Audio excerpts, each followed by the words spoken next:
अरे चाचा, अस्सलाम वालेकुम वरहमतुल्लाहि वबरकातुह। वालेकुम सलाम। खैरियत से? मजा में। क्या बात है भाया? अरे चाचा, हम बहुत दूर से आए, आज आपके गांव में ठहरना चाहते तो हैं। ठहर जाओ, तुहार वास्ते हमारा घर हाजिर बा। चल घरे। ठीक है चाचा, घर चलते चलते बात करते हैं। क्या आपको मालूम है कि मोहम्मद रसूलुल्लाह सल्लल्लाहु अलैहि वसल्लम के बाद इस दुनिया में दूसरे नबी तशरीफ लाए जो लोगों को सच्चे दीन की दावत देते हैं? अरे क्या कहते हो साहिब, रसूलुल्लाह सल्लल्लाहु अलैहि वसल्लम के बाद कैसे कोनो नबी आए? वह नबी तो आखिरी नबी बा। सोचे चाचा, इस दुनिया में बहुत से नबी आए हैं। हाँ आए रहे, हमने तो सुन ली 1,24,000 नबी आए रहे। ठीक इसी तरह एक नए नबी आए थे, वो नबी कादियान में पैदा हुए थे, उनका इंतकाल हो गया, अब उनका दीन जिंदा है। अरे भाया, जब वो नबी मर गई तो अब के मान का क्या हुई? अब कोई नवा नबी आई तो हमको बताई दी, हम उन नबी से जरा बात करी। क्या बात है रहीम चाचा, ये साहिब कौन है, कहाँ से आए? अरे इंजीनियर बाबा, तू ही पूछ ला ई साहिब कहाँ से आई ने। ऐसे तो ई साहिब हमार मेहमान बा, आज ई साहिब हमार घर रहे।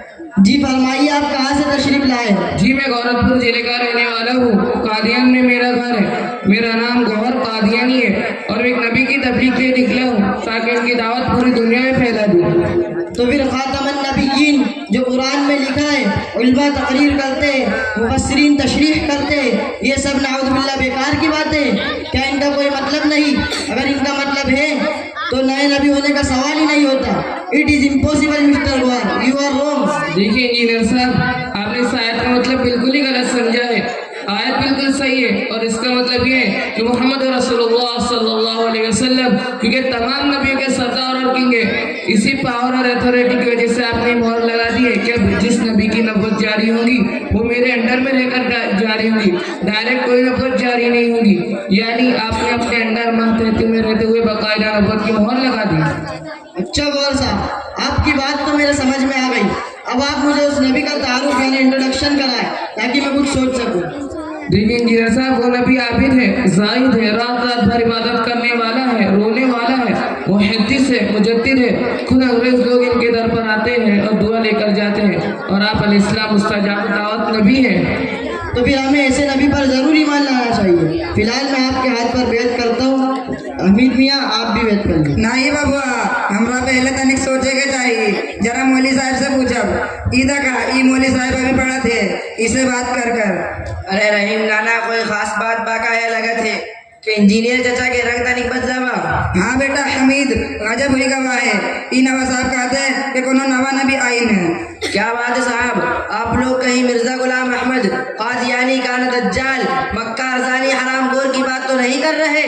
हमीद मियाँ, आपको जबान संभाल कर बोलना चाहिए। आप पढ़े लिखे और मैं उनको मान चुका हूँ। चाचा कह रहे थे कि आपने उसको मान लिया।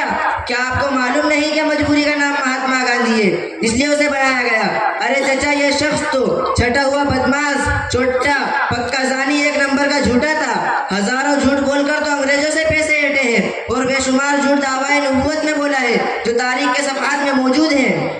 देखिए मौली साहब, अब हम आपकी बात सुनने के लिए तैयार ही नहीं, क्योंकि आप झूठे हैं। मिर्जा अलैहिस्सलाम ने हरगिज़ ऐसा नहीं किया। अफसोस है कि आप मौलाना का झूठ बोलते हैं। झूठे की बात का कोई एतबार नहीं। अरे कमबख्त, डूब मरो तुम लोग। मैंने एक झूठ बोला तो बिदक गए। मेरे मौलाना होने पर तोहमत और इल्जाम लगाने लगे, जिसने बेशुमार झूठ बोले हैं। क्या ऐसे नबी होने का तुम यकीन रखते हो? क्या वो नबी हो सकता है? वो तो कुत्तों से भी गिरा हुआ होगा जो झूठा और नबी होने का दावी भी करता हो। हाँ अब तक ना हमार बेटवा कितने कमाल का छोकरा बा। अरे काबो जितावा इंजीनियर बाबा, ये छोकरा मदरसा समझिया पढ़े थे। तनिक की बतिया गौर से सुना, फिर तो हर समझ में आ जाए। अच्छा बेटा हमीद, जरा इन्हें खातमुन नबिय्यीन का मतलब बताई दो। अरे नाना जी, वो तो बता दूंगा, जरा सा और सुन लीजिए। इस नालायक गधे ने यहाँ तक कहा कि मेरी बेइज्जत सानिया है। वो मोहम्मद जो 1400 साल पहले आए थे वही मुझ में रूप धार लिए हैं। यानी ये शख्स अवतार के अकीदे का भी कायल था, आवागोन का भी कायल था, जो खालिस गैरों का अकीदा है। इस कज़्ज़ाब ने किताबुल पिरिया सफ़ा नंबर 76 पर लिखा है कि आवाहन खुदा तेरे अंदर उतर आया। रूहानी खजाइन में लिखा है कि तू मुझ में समाया हुआ है और मैं तुझ में समाया हुआ हूँ। आगे सुनिए, खुद को अल्लाह की बीवी भी कहता है और इससे बढ़कर कहता है कि अल्लाह ताला ने मुझ पर रुजूलियत की कुव्वत यानी कुव्वत मर्दानगी का इज़हार फरमाया और खुद ही लिखता है कि समझने वालों के लिए इशारा काफ़ी है। हमीद मियाँ, अच्छा खातमुन नबीयीन का मतलब बता दीजिए ताकि और मजबूती हो जाए। खातमुन नबीयीन का यही मतलब है कि आपके बाद कोई नबी सच्चा नहीं होगा। झूठा अपनी मिट्टी पलीत करता फिरे, उससे हमारे नबी पर कुछ भय नहीं पड़ेगा। 100 आयतों से 200 हदीसों से खातमुन नबीयीन का यही मतलब है कि आपके बाद कोई नबी नहीं हो सकता। खुद मिर्जा भी पहले यही कहता था, मैं मोहम्मद रसूलुल्लाह खातमुल मुरसलीन के बाद किसी दूसरे मुद्दे नबूवत और रिसालत को काफिर जानता हूँ। हमीद मियाँ, हमने बड़ी गलती की है, अल्लाह हमें माफ़ फरमाए। अच्छा गौहर साहब, आपका इस बारे में क्या ख्याल है? मैं भी दिल से तौबा करता हूँ और अल्लाह ताला से ही दुआ करता हूँ कि अल्लाह तबारक व ताला हम सबको इस कादियानी के फिरके से महफूज फरमाए। हमें माफ़ फरमा दीजिए, हमने बड़ी गलती की है, हमें कलमा पढ़ा दीजिए। चलिए पढ़िए।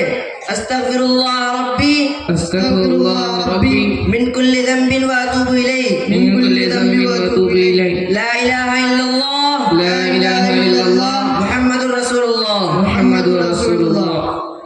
अस्सलामु अलैकुम व रहमतुल्लाह। वालेकुम अस्सलाम।